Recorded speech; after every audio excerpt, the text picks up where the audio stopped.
साल 2013 उत्तराखंड के केदारनाथ में आई एक महाप्रलय महाआपदा जिसने पूरे भारत को हिलाकर रख दिया। इस आपदा में लाखों लोग बेघर हुए और हजारों लोगों ने अपनी जान गंवाई और कई लोग लापता हो गए। इस आपदा के बारे में जिसने भी सुना वो सन्न रह गया। इस वर्ष साल 2023 में इस घटना को हुए पूरे 10 साल हो गए हैं। तो क्या थी ये घटना, क्या हुआ था उस समय केदार घाटी में, इस सब को जानने के लिए आप वीडियो को अंत तक जरूर देखें। उत्तराखंड देवों की भूमि, जहां है हिंदुओं के सबसे बड़े आस्था के केंद्र चार धाम। हर साल लाखों लोग अपने आराध्यों की पूजा करने के लिए देवभूमि में आते हैं। उत्तराखंड में 12 ज्योतिर्लिंगों में से एक और 4 धाम में से एक बाबा भोलेनाथ का मंदिर जो है केदारनाथ में, इसे धरती का स्वर्ग भी कहा जाता है। लेकिन इस दिव्य स्थान पर 10 साल पहले कुछ ऐसा हुआ था जिसे देखकर पूरी दुनिया दंग रह गई थी। उस साल भी हर साल की तरह 14 मई 2013 को बाबा केदारनाथ के कपाट खोले गए थे। बड़ी संख्या में श्रद्धालु यहाँ पर शामिल हुए। बहुत ही खुशी का माहौल था और इसी तरह पूरी महीने ये यात्रा चलती रही। लेकिन ठीक एक महीने बाद 15 जून 2013 को लगातार चल रही 3 दिनों की बारिश उस दिन भी जारी थी। ऐसी बारिश वहाँ के लोगों ने कभी अपनी जिंदगी में भी नहीं देखी थी। इसके बावजूद भी वहाँ बड़ी संख्या में लोग मौजूद थे। मंदिर परिषद में भी लाखों की संख्या में लोग वहाँ पे मौजूद थे। किसी को भी ये अंदाजा नहीं था कि 2 दिन के बाद वहाँ पर एक महाप्रलय का सामना उन लोगों को करना पड़ेगा। 16 जून को भी इसी तरह लगातार बारिश चलती रही। मंदाकिनी नदी में बहाव बहुत ज्यादा तेज हो गया था और रुद्र रूप से वो बह रही थी। इसी बीच केदारनाथ घाटी के चारों ओर बादल फटने का सिलसिला शुरू हो गया था। एक के बाद एक बादल वहाँ पर फट रहा था। इसी को देख के वहाँ पे आए हुए सभी यात्री डर के कांप रहे थे और सहम गए थे। मंदाकिनी नदी के तेज बहाव के कारण केदारनाथ घाटी के ऊपर जोड़ाबाड़ी जो झील है लबालब पूरी तरह भर गई थी। तभी वहाँ पर 16 जून को एक खतरनाक लैंडस्लाइड हुई।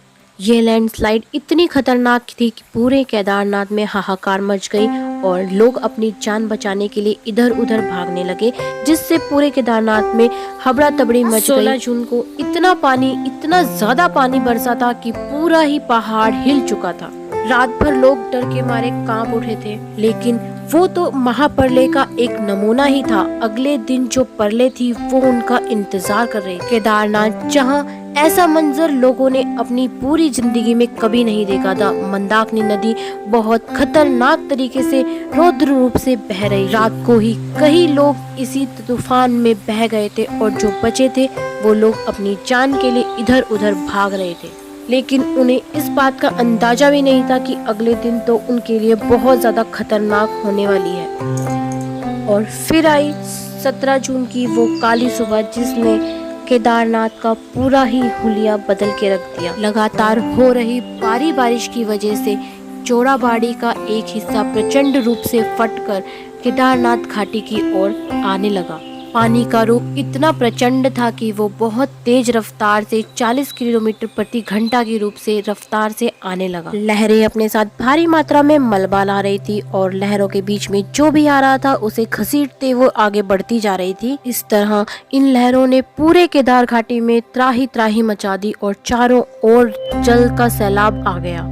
लोग तिनके की तरह बहते हुए चले गए और इनके साथ साथ गाड़ी, लोगों के होटल, घर सब इसमें तबाह हो गए। इतनी तबाही देख के लोगों के चीखें निकल गई और चारों ओर मातम फैल गया। इस घटना में केवल मंदिर ही बचा और पूरा केदारनाथ बर्बाद और तबाह हो गया। हर तरफ लोगों की लाशें और तबाही ही थी। केदारनाथ शहर के साथ साथ केदारनाथ के नीचे के इलाके रामबाड़ा और कोड़ी कुंड भी पूरी तरह तबाह हो गया था। ये तबाही केवल यही नहीं, आगे मंदाकिनी नदी जहाँ पर भी जाती है सभी जगह तबाह हो गई। सोनप्रयाग, रुद्रप्रयाग तक भी, उससे आगे भी ये सब तबाही ऐसे ही चलती रही। उस समय लोग ये समझ ही नहीं पा रहे थे कि ये अचानक से ये क्या हुआ। बस सब जगह हाहाकार ही मचा हुआ था। गाड़ियाँ, मकान, होटल, पूरे के पूरे गांव मंदाकिनी नदी के चपेट में आ चुके थे। केदारनाथ से 220 किलोमीटर ऋषिकेश में भी गंगा अपने रौद्र रूप ले चुकी थी। गंगा का ऐसा रूप अभी तक किसी ने भी नहीं देखा था और गंगा की लहरें मानो ऋषिकेश के लक्ष्मण झूला को छूने में लगे हुए थे। गंगा का इतना भयानक रूप देखकर लोग सहम गए थे। गंगा ने ऋषिकेश में पूरी और तबाही मचा दी थी। इस पूरी घटना में हजारों लोग मारे गए, सैकड़ों लोग लापता हो गए, वहीं बहुत से लोग बेघर हो गए। लोग उत्तराखंड के इतिहास की सबसे बड़ी आपदा को झेल रहे थे। ये आज तक के उत्तराखंड की सबसे बड़ी आपदा में से एक। अब तक सरकार को भी इस मंजर का पता चल गया था, लेकिन उन्हें ये अंदाजा नहीं था कि यहाँ इतनी ज्यादा तबाही हो गई है। जब सरकार द्वारा पहला हेलीकॉप्टर सहायता के लिए भेजा गया तो इस मंजर को देखकर उनकी रूह कांप गई।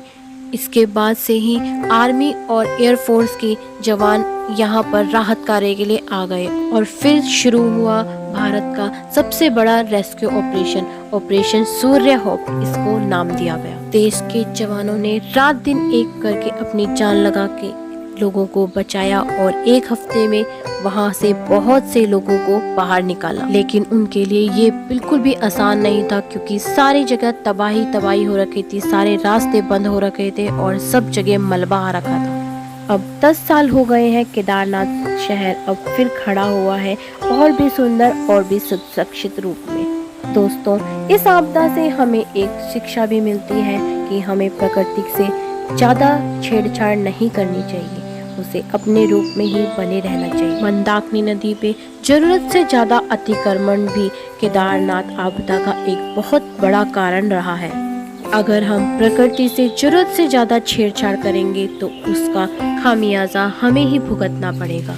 दोस्तों, यही थी केदारनाथ 2013 आपदा की पूरी कहानी। उम्मीद है आप लोगों को वीडियो अच्छी लगी होगी।